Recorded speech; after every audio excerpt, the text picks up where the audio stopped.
بنگال والوں اگر برا نہیں مانے تو ایک بات عرض کروں ہاتھ جوڑ کے، مسجدوں کے 2-2 کروڑ کے مینار بنانے کی بجائے کوشش کرو کہ وہ 2-2 کروڑ غریبوں پہ خرچ کرو اور ان کو مضبوط کرو۔ اگر ہماری قوم 10 سال میں مضبوط ہو گئی تو 2 نہیں بلکہ 10 کروڑ کے مینار ہم بنا سکیں گے۔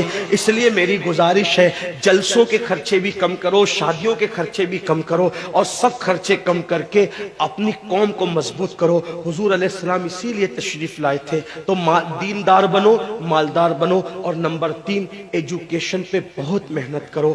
کوئی بھی جاہل نہ رہے، کوئی بھی ان پڑھ نہ رہے، خوب پڑھاؤ اپنے بچوں کو۔ 10ویں 12ویں تک کبھی مت رکنا، بلکہ اپنے بچوں کو IAS بناؤ، IPS بناؤ، ڈاکٹر بناؤ، انجینئر بناؤ۔ ڈاکٹر بھی BUMS والا مت بناؤ بلکہ MD اور اعلیٰ سے اعلیٰ ڈگری دلاؤ۔ اب آپ کہیں گے مولانا پیسے نہیں ہے، میں آپ سے کہتا ہوں ہر سال عید پہ نیا کپڑا نہ بنانا پڑے نہ بناؤ، دھلے ہوئے کپڑوں پہ عید کر لو، لیکن اپنے بچوں کی تعلیم پہ خرچہ کرو۔ اسی طریقے سے کسی اور جگہ پر پیسے لگانے کی بجائے 10 سال اگر ان 3 نکات پر آپ نے محنت کر دی، دیندار بنو، مالدار بنو اور ایجوکیشن کو عام کرو، ہر بندے کو پڑھا لکھا بناؤ۔ آپ کہیں گے مولانا نوکری نہیں ملتی، میں کہتا ہوں ہم نوکری کے لیے نہیں پڑھتے، ہم اچھا انسان بننے کے لیے پڑھتے ہیں۔ اس لیے کہ پڑھے لکھے کی تجارت میں ان پڑھ کی تجارت میں فرق ہے، پڑھے لکھے کی گفتگو میں ان پڑھ کی گفتگو میں فرق ہے، پڑھے لکھے کے اٹھنے بیٹھنے میں ان پڑھ کے اٹھنے بیٹھنے میں فرق ہے۔ دیکھو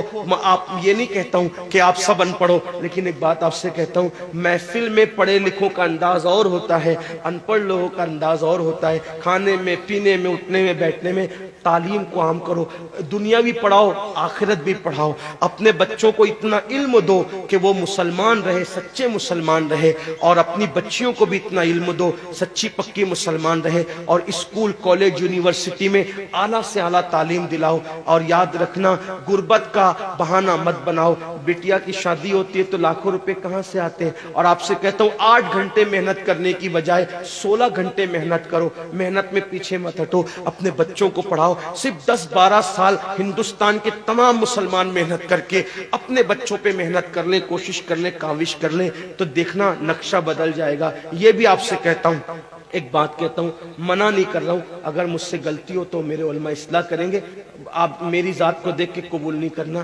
باپ کے چہلم پر 40 دیگ پکانے کی بجائے 1 دیگ پکاؤ، ان 40 دیگوں کا خرچہ بچا کر کسی بچے کی تعلیم پر اپنے باپ کے ایصال ثواب کے لیے خرچہ کر دو۔